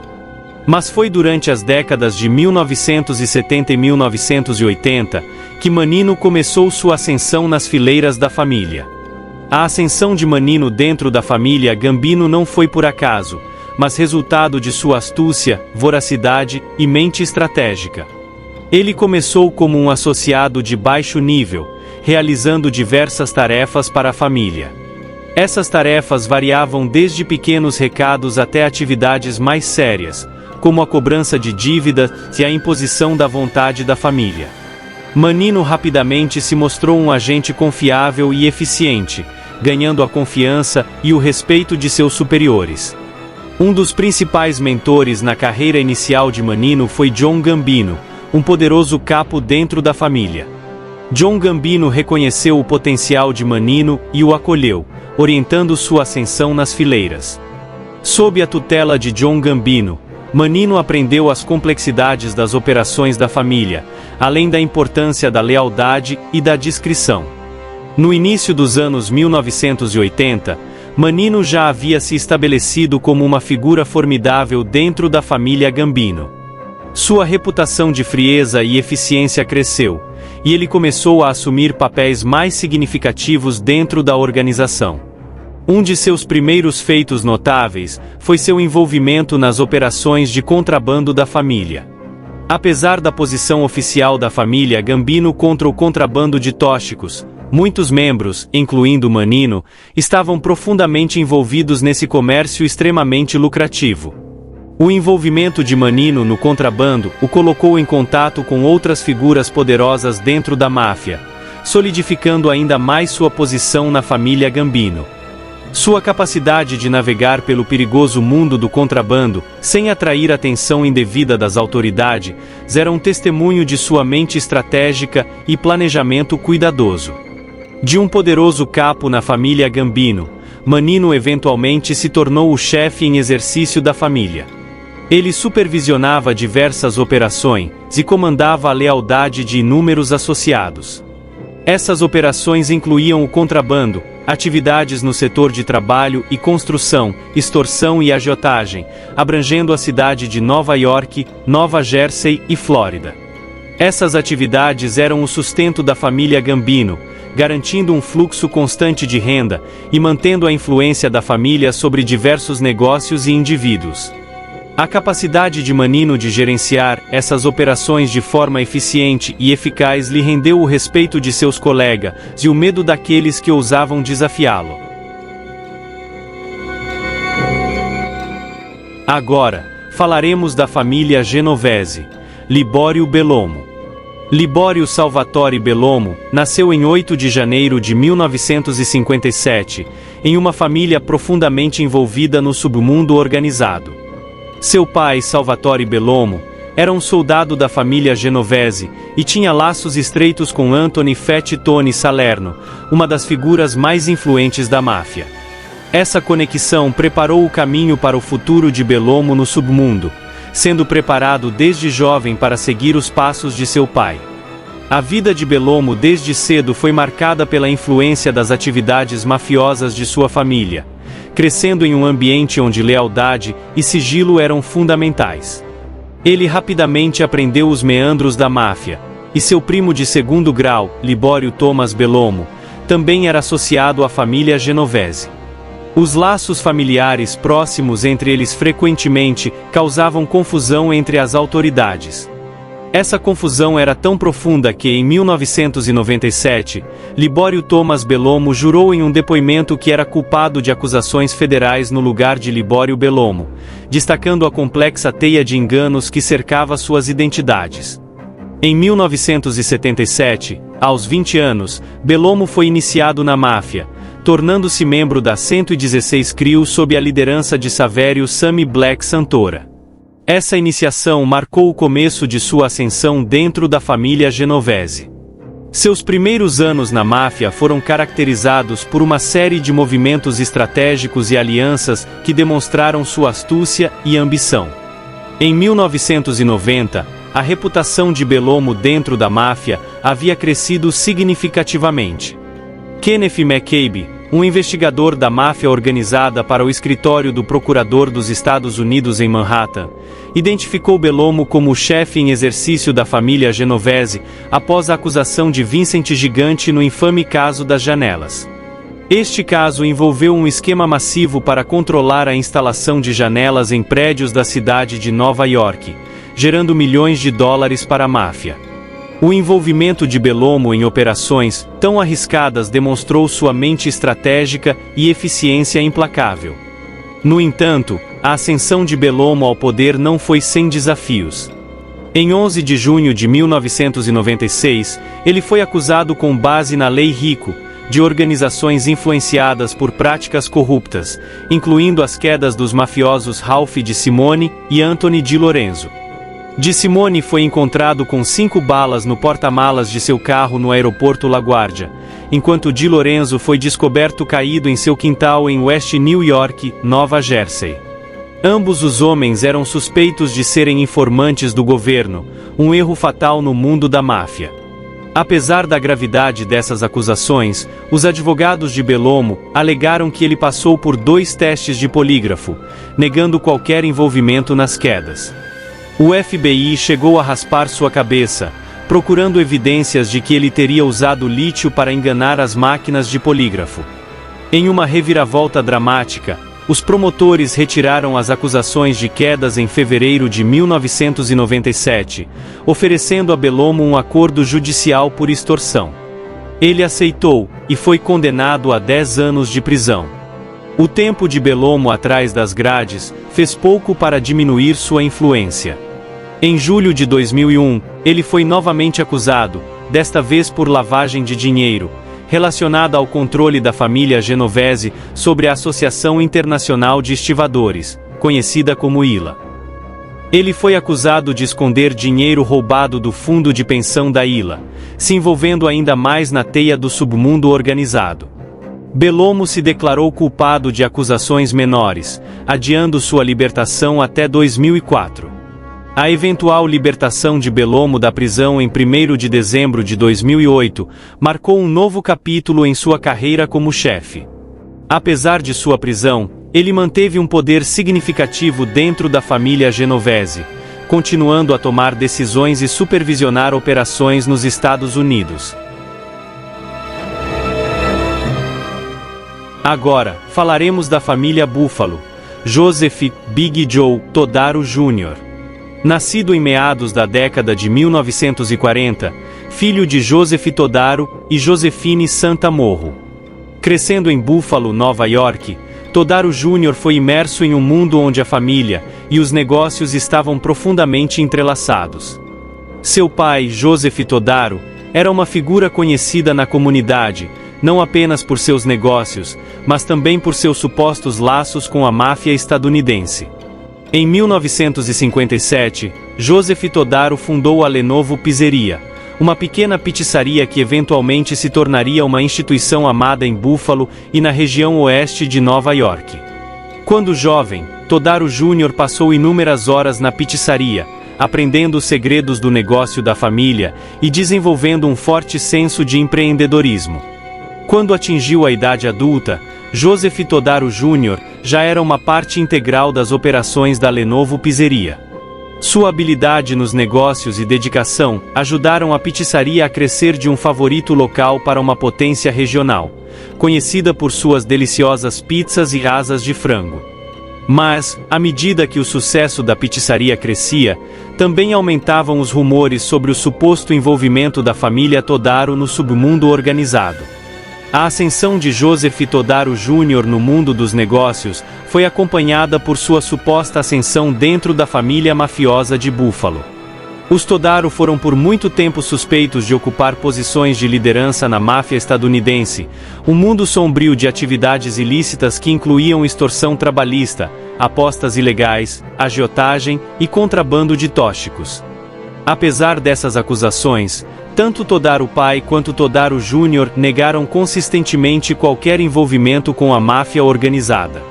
Nos anos 1970, Todaro Jr. se tornou agente de negócios do Sindicato Internacional dos Trabalhadores da América do Norte, local 210.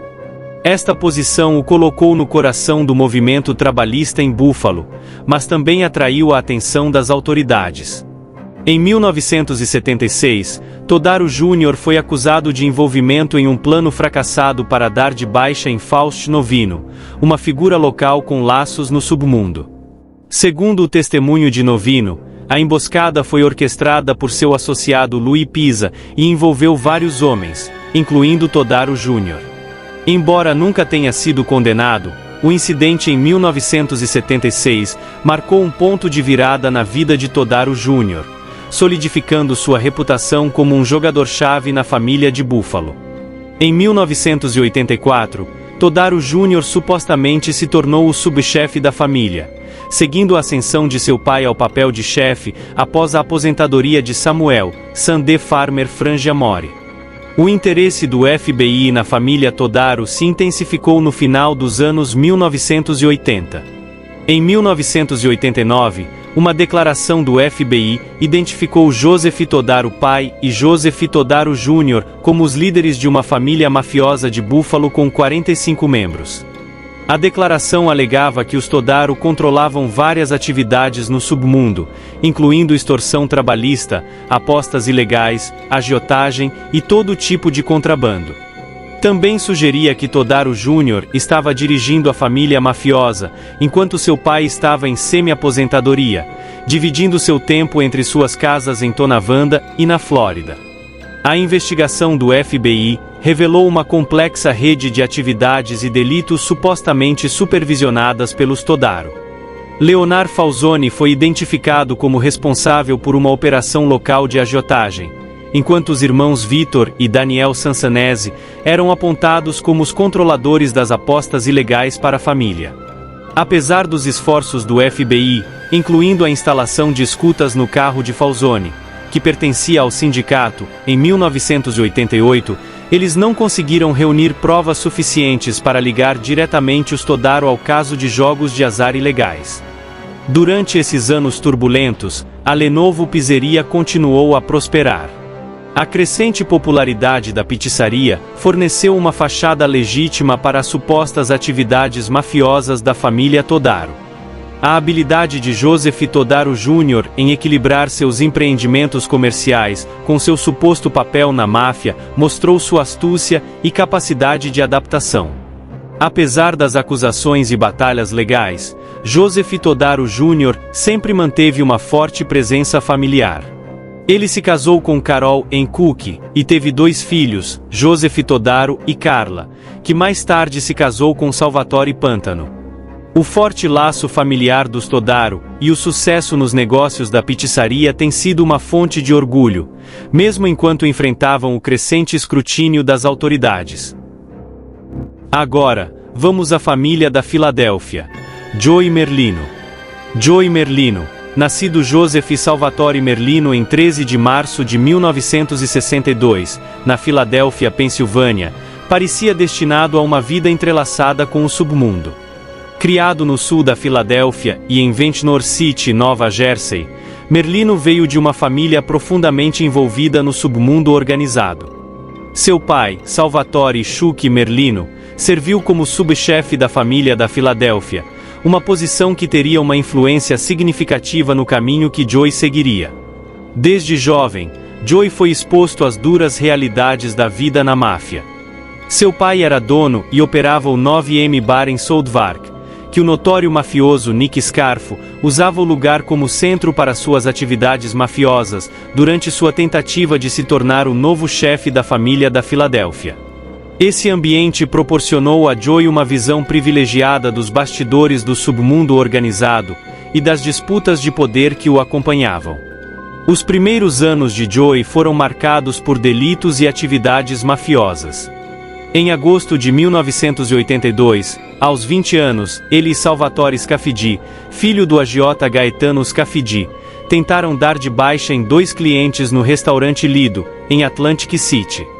Esse incidente levou à condenação de Joey por 2 acusações de tentativa de queda, e uma acusação de posse de uma pistola para fins ilegais. Em 1984, Joey foi banido dos cassinos de Nova Jersey devido às suas atividades mafiosas, uma proibição que seu pai também enfrentou. O legado no submundo da família Merlino ia além de Joey e seu pai. Seu tio, Lawrence Yoji Merlino, era um mafioso que se tornou informante do governo, e sua irmã Maria esteve brevemente noiva de Salvatore Testa, outro membro da família da Filadélfia. Essa rede de conexões consolidou ainda mais o lugar de Joey no submundo. Apesar da queda de seu pai de subchefe para soldado devido ao alcoolismo e subsequente prisão por extorsão e contrabando, Joey continuou a subir nas fileiras. Sua reputação como um indivíduo particularmente infame e impiedoso cresceu, e ele se tornou conhecido por sua obsessão com sua imagem pública. Ron Previte, um associado da máfia que passou de policial a gangster e, posteriormente, a informante do governo, descreveu Joey Merlino como um amante das festas, do jogo e da boa vida. Joey era conhecido por suas festas de Natal anuais para o sem-teto, além de sua presença constante em boates, restaurantes e eventos esportivos, o que só aumentava sua notoriedade. Em agosto de 1989, Joey enfrentou acusações de roubo interestadual e conspiração relacionadas a um assalto de $352 mil de um caminhão blindado federal em 1987. Ele foi condenado em janeiro de 1990 e sentenciado a 3 anos de prisão. Durante seu tempo na prisão, Joey conheceu o mafioso Ralph Natali na Instituição Correcional Federal de McKean. Natali, que cumpria uma sentença de 15 anos por incêndio e contrabando, e Joey começaram a planejar a tomada do controle da família mafiosa da Filadélfia. Natali nomeou vários associados-chave e co-conspiradores em seu plano, incluindo Michael Ciancaglini, Stephen Mazzoni, George Borgesi, Gaetano, Tommy Orsead, Scafidi e Marty Angelina. Esses homens, todos amigos próximos de Joey desde o ensino médio, começaram a se infiltrar em esquemas na Filadélfia.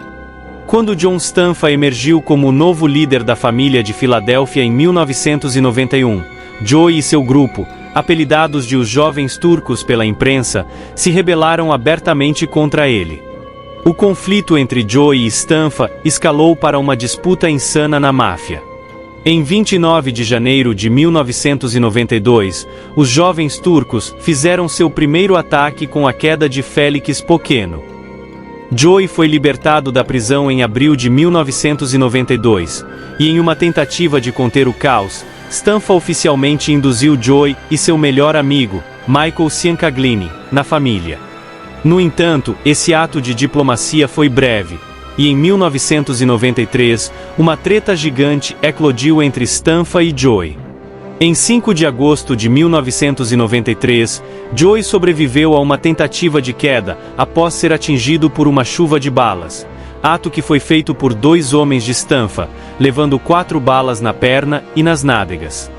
Tragicamente, seu melhor amigo, Michael Ciancaglini, foi baleado e não resistiu. A disputa continuou com outra troca de balas em 31 de agosto de 1993, que teve como alvo Stanfa e seu filho enquanto passavam por uma rodovia. Embora Stanfa tenha escapado ileso, seu filho sobreviveu mesmo após ser baleado na mandíbula. A treta causou mais quedas, incluindo um amigo de Joey que foi dado de baixa por homens de Stanfa em 17 de setembro de 1993. Apesar das várias tentativas de quedas, Joey emergiu vitorioso quando Stanfa foi preso por violações da Lei de Organizações Corruptas e Influenciadas por Extorsão, Lei Rico, em março de 1994. Stanfa foi condenado em 1995 e sentenciado à prisão perpétua em 1996, com a maioria de seus apoiadores também presos e condenados. Joey, libertado da prisão em novembro de 1994, venceu a disputa e nomeou Ralph Natali como o novo chefe, enquanto se posicionava como subchefe. No entanto, acreditava-se amplamente que Joey era o verdadeiro poder por trás das operações. Agora, a família Zerilli. Jack Giacalone. A ascensão ao poder de Jack Alone Giacalone dentro da família do submundo Zerilli é uma história profundamente enraizada em legado e influência. Nascido em uma família sinônimo da máfia organizada, o caminho de Jack parecia predestinado. Seu pai, Vito Billy Jack Giacalone, serviu como subchefe da máfia de Detroit, enquanto seu tio, Anthony Tony Jack Giacalone, era uma figura lendária no submundo de Michigan. Esses laços familiares proporcionaram a Jack uma visão única dos meandros da máfia. Desde jovem, Jack foi imerso no mundo da máfia.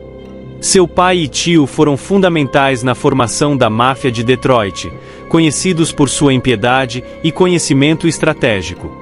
Vito Giacalone, um temido executor, era conhecido por sua capacidade de manter a ordem e a disciplina dentro da família. Tony Jack, por outro lado, era um estrategista mestre, envolvido em atividades mafiosas de alto perfil, incluindo o infame desaparecimento do líder sindical Jimmy Hoffa em 1975. O envolvimento precoce de Jack Giacalone nas operações da família começou sob a tutela de seu pai e tio.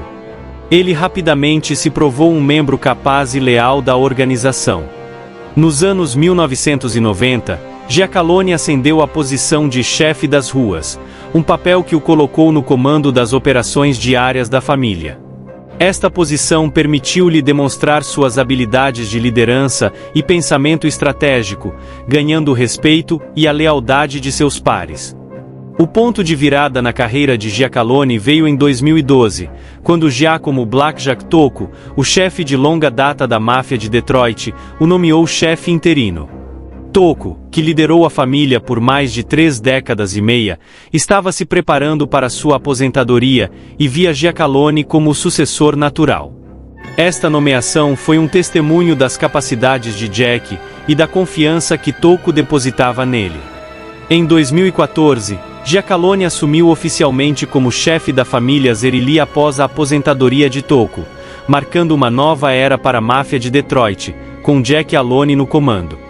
Sua ascensão ao poder não foi apenas resultado de suas conexões familiares, mas também de sua habilidade em navegar no complexo e perigoso mundo da máfia organizada. Sob sua liderança, a família continuou a prosperar, mantendo sua influência e poder no submundo. Agora, vamos falar da família Lucchese. Vitor Amuso. A família Lucchese, uma das infames 5 famílias de Nova York, continua a operar sob o comando firme de Vitor Amuso, mesmo enquanto ele cumpre uma sentença de prisão perpétua. A perspicácia estratégica e a liderança implacável de Amuso asseguraram que a família permanecesse uma força formidável no submundo organizado. A estrutura atual da família Lucchese é um testemunho da capacidade de Amuso de se adaptar e manter o controle. No topo, Amuso continua sendo o chefe oficial, emitindo ordens e tomando decisões importantes de sua cela na prisão. Sua influência é canalizada através de uma equipe de liderança cuidadosamente selecionada que supervisiona as operações diárias. Michael Big Mike DeSantis, um mafioso baseado no Brooklyn, serve como chefe interino, posição que assumiu em 2017 por uma diretiva de Amuso.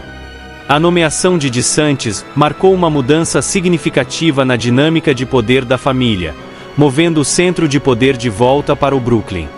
Sob a liderança de DeSantis, a família continuou a se envolver em atividades tradicionais da máfia, incluindo extorsão, agiotagem, jogos de azar ilegais e contrabando de tóxicos.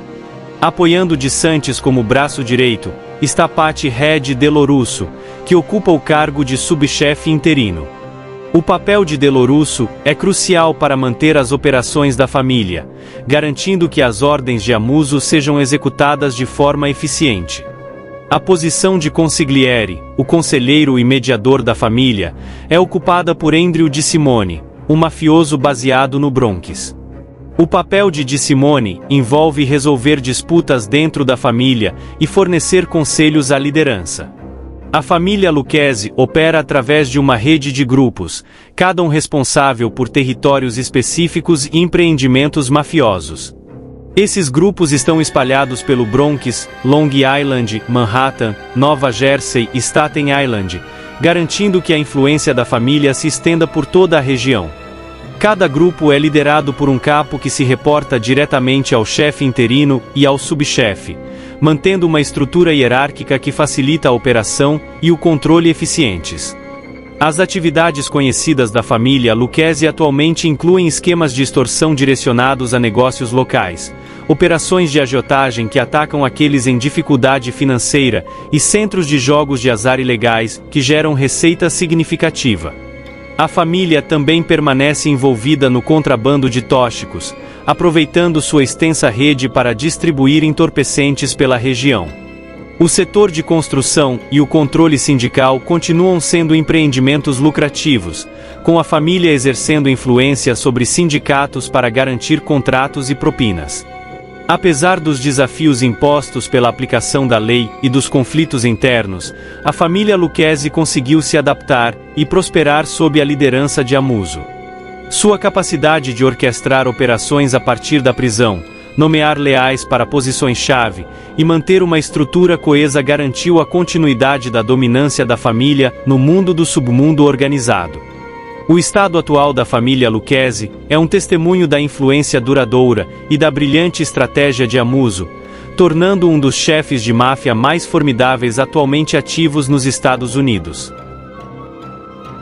Agora, a família mafiosa de Los Angeles, Peter Milano.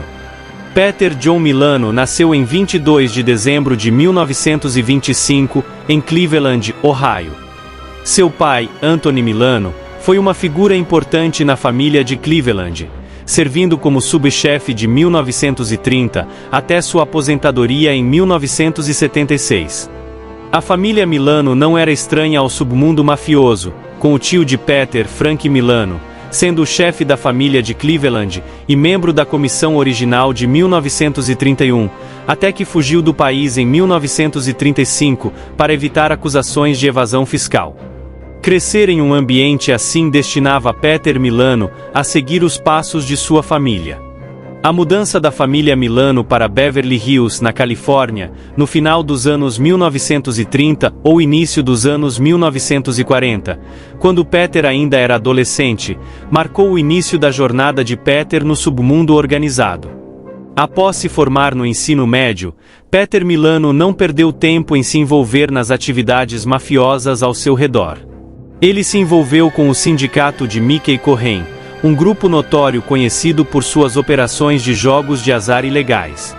Milano rapidamente se destacou e se tornou uma parte integral das operações de Cohen, ganhando uma valiosa experiência e conexões no submundo mafioso. Sua família tinha profundas conexões com a máfia, combinadas com sua própria ambição e astúcia, o tornando uma figura formidável na cena da máfia. À medida que navegava pelas águas do jogo ilegal e outras atividades ilícitas, Peter Milano estava preparando o terreno para o que viria a se tornar uma carreira notória e influente como o eventual chefe da família de Los Angeles. Em 1981, os principais membros da família mafiosa de Los Angeles, incluindo o chefe Dominique Ungaretti, foram condenados à prisão por acusações contra a lei Rico, criando um grande vácuo de poder na família e permitindo que Milano se tornasse o chefe interino. Com a queda de Ungaretti em 1984, Milano foi oficialmente nomeado chefe da família e nomeou seu irmão Carmen como subchefe. Milano assumiu o comando de uma família enfraquecida e teve sucesso em fazer com que os agiotas ilegais pagassem tributo à sua família, que já estava profundamente envolvida em extorsão. Em 28 de outubro de 1984, Milano foi uma das 20 pessoas presas como parte da Operação Leve das autoridades, acusado de tentar tomar o controle de uma operação de apostas de $1 milhão por semana. Milano foi liberado devido à falta de evidências. Milano e seu irmão Carmen foram entre as 15 pessoas presas e acusadas em 22 de maio de 1987, em uma acusação federal de 18 contagens, após uma investigação de 4 anos pela Força Tarefa contra a Máfia Organizada do Departamento de Justiça e pelo FBI. A acusação vinculou Milano à conspiração para acabar com Louis Dragna, sobre uma declaração que Dragna havia dado ao FBI, bem como ao planejamento da queda de John Patrick DeMattia. Em março de 1988, Milano se declarou culpado novamente de acusações de extorsão, e recebeu uma sentença de 6 anos de prisão. Ele nunca reconheceu ser parte da máfia. Em 4 de abril de 1991, Milano foi libertado da prisão, e seu controle sobre a cidade de Los Angeles só aumentou. Milano foi inteligente o suficiente para não apenas depender de métodos ilegais de ganhar dinheiro, mas também possuía fontes legítimas de renda. Seus negócios legítimos incluíam propriedades imobiliárias e uma empresa de máquinas de venda automática chamada Home Vending Company. Agora, vamos falar da família Bonanno. Michael Mancuso. Michael Mancuso iniciou sua jornada no mundo sombrio da máfia organizada muito antes de se tornar o notório chefe da família Bonanno. Nascido em 18 de julho de 1955 em Nova York, Mancuso cresceu em um ambiente onde o submundo era um estilo de vida. Seus primeiros anos foram marcados por uma série de delitos menores que eventualmente o levaram à infame Gangue Roxa do Leste do Harlem. A Gangue Roxa do Leste do Harlem era um grupo implacável conhecido por suas atividades insanas, e o contrabando nas ruas de Nova York durante os anos 1980. Mancuso rapidamente se destacou dentro da gangue, ganhando uma reputação por sua disposição em fazer o que fosse necessário para avançar. Essa afiliação com a Gangue Roxa foi o primeiro passo na ascensão de Mancuso no submundo mafioso. No entanto, sua vida tomou um rumo sombrio e trágico em agosto de 1984, quando em um ato chocante, ele deu de baixa em sua própria esposa Evelina. Ela foi encontrada em um banco na frente do Hospital Jacobi, no Bronx, um testemunho sombrio das loucuras que Mancuso era capaz de fazer. A queda de sua esposa causou um grande impacto na comunidade e marcou um ponto de virada significativo em sua carreira mafiosa. Mancuso se declarou culpado da queda e recebeu uma sentença de 10 anos de prisão. Esse período de encarceramento funcionou basicamente como uma iniciação para Mancuso, endurecendo e solidificando sua determinação de subir nas fileiras do submundo organizado. A queda de Evelina não foi apenas uma tragédia pessoal, mas também um momento crucial que preparou o cenário para o futuro de Mancuso na máfia. Enquanto cumpria sua sentença, as conexões de Mancuso com o mundo da máfia só se fortaleciam. Quando foi liberado, estava pronto para assumir um papel mais significativo dentro da máfia.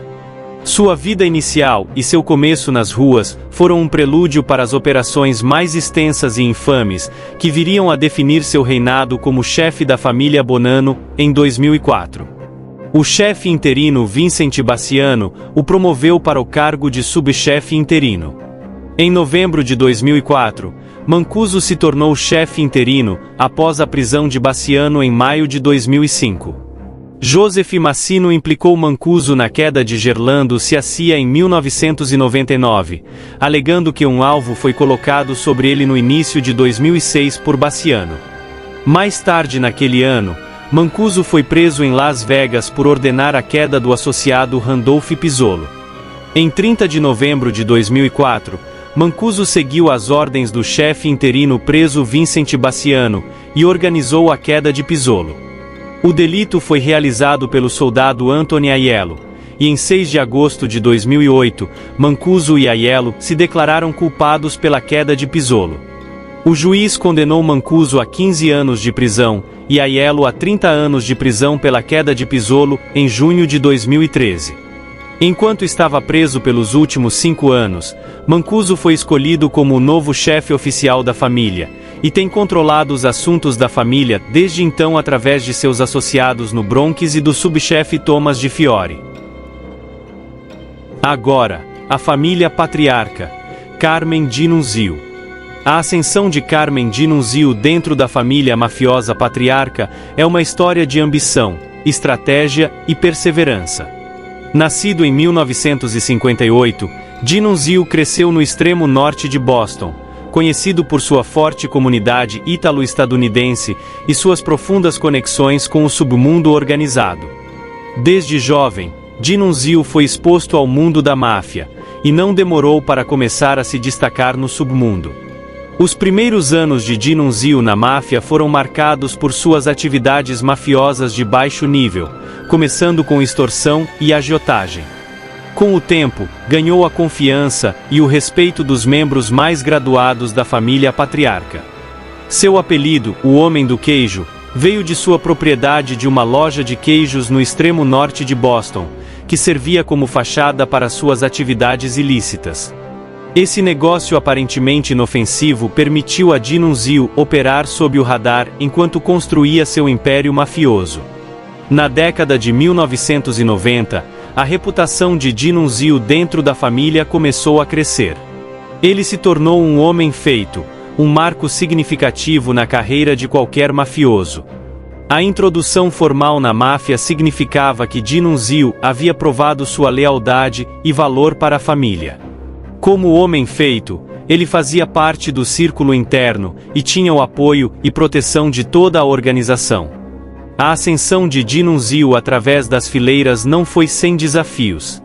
A década de 1990 foi um período tumultuado para a família patriarca, que enfrentou conflitos internos, lutas pelo poder e aumento da pressão das autoridades. Apesar desses obstáculos, D'Annunzio conseguiu navegar pelas águas traiçoeiras da máfia, usando sua astúcia e mente estratégica para superar rivais e solidificar sua posição dentro da família. Um dos fatores-chave para a ascensão de D'Annunzio foi sua habilidade em formar alianças fortes.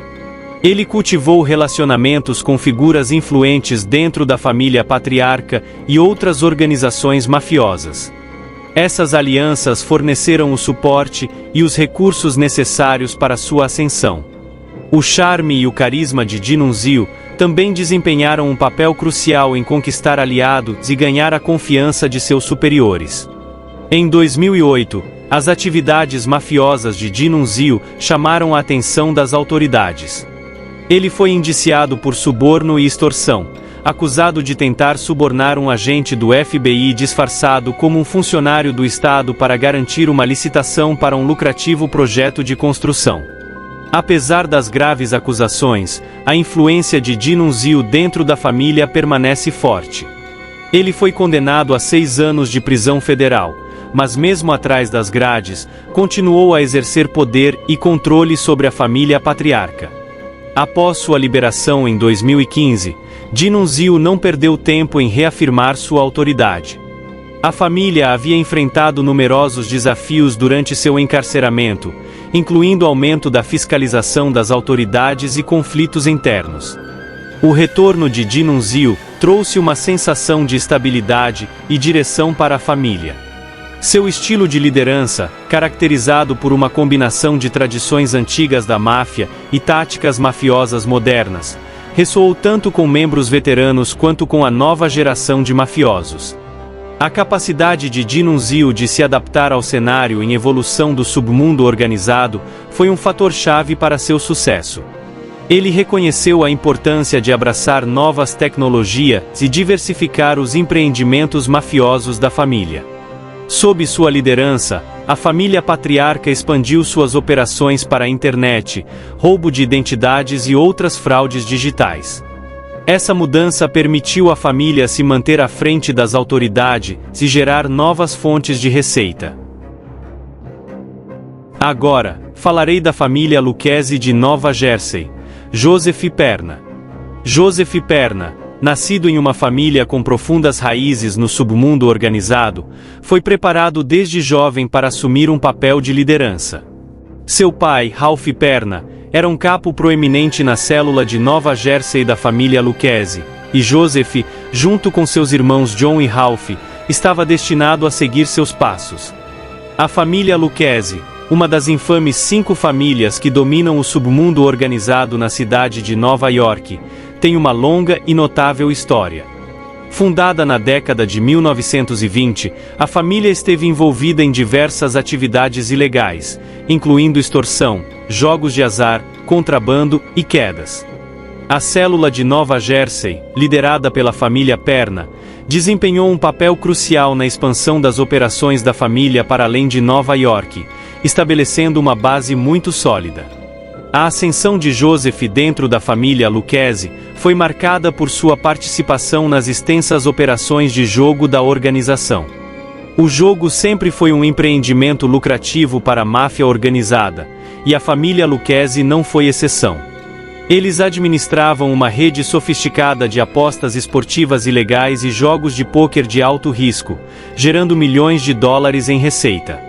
Joseph rapidamente provou ser um operador astuto e implacável, usando uma combinação de charme, intimidação e loucura para manter o controle sobre o império de jogo da família. Em 2010, o gabinete do Procurador-Geral de Nova Jersey anunciou a acusação da hierarquia da família Lucchesi, incluindo Joseph e seu pai Ralph. As acusações incluíam jogo ilegal, lavagem de dinheiro e extorsão. Os Pernas foram acusados de operar um empreendimento de jogo multibilionário, que se estendia por vários estados. Esta acusação foi um golpe significativo para a família Lucchesi, mas também destacou o papel central de Joseph em suas operações. O envolvimento de Joseph no empreendimento de jogo não se limitava a supervisionar as operações. Ele também estava profundamente envolvido na aplicação da lei dentro do negócio. A família Perna utilizava uma combinação de ameaças e suborno para manter o controle sobre suas operações. Eles empregavam uma equipe de sicários para cobrar dívida e intimidar qualquer um que ousasse desafiar sua autoridade. Esses executores eram conhecidos por sua insanidade e não hesitavam em fazer o que fosse necessário para alcançar seus objetivos. Apesar da constante ameaça das autoridades, Joseph conseguiu manter a operação de jogo funcionando suavemente por vários anos. Ele usou uma rede de negócios legítimos para lavar os lucros do empreendimento de jogo, dificultando para as autoridades rastrear o dinheiro de volta à família Lucchesi. Esse nível de sofisticação e astúcia permitiu a Joseph manter-se um passo à frente da lei, mesmo quando as autoridades se aproximavam de suas operações. Em 2016, Joseph M. Perna foi condenado a 10 anos de prisão por seu papel no empreendimento de jogo. No entanto, isso não marcou o fim de sua carreira mafiosa. Enquanto estava preso, Joseph continuou a comandar as operações da família a partir de trás das grades. Por fim, ele usou uma rede de associados confiáveis para transmitir ordens e gerenciar as atividades diárias da organização.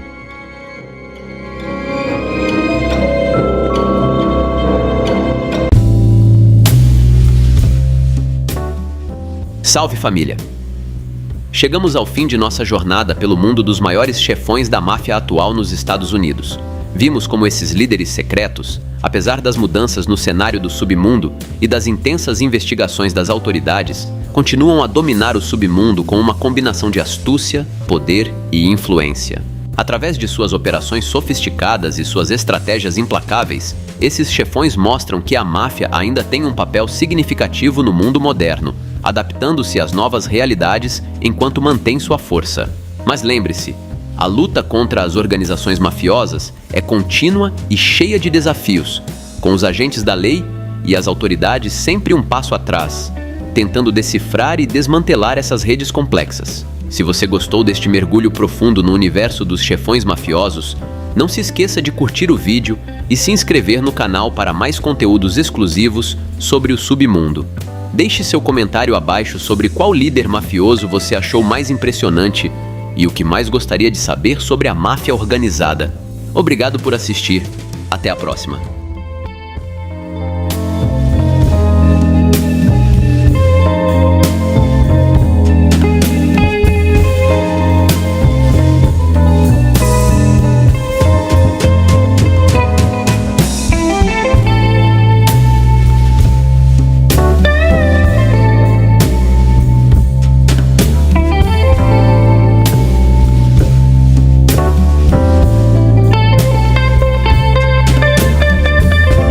Salve galera, passando aqui rápido para deixar um recadinho a respeito da nossa loja. É uma loja de capas de celulares personalizadas, as melhores capas de celulares do universo gangster estão aqui e você que gosta desse tipo de conteúdo já dá um pulo no site para conhecer todas as nossas diversas capas que temos. A gente atende diversos modelos de celulares e também temos um preço único de R$ 39,90, então não perca tempo e já garanta a sua capa personalizada. Enviamos para todo o Brasil, então já garanta a sua. Salve família! Se você acompanha e gosta do meu trabalho, eu preciso muito da ajuda de vocês. Dá um pulo lá no Apoia-se e se torne um de nossos investigadores daqui do canal. Valeu família!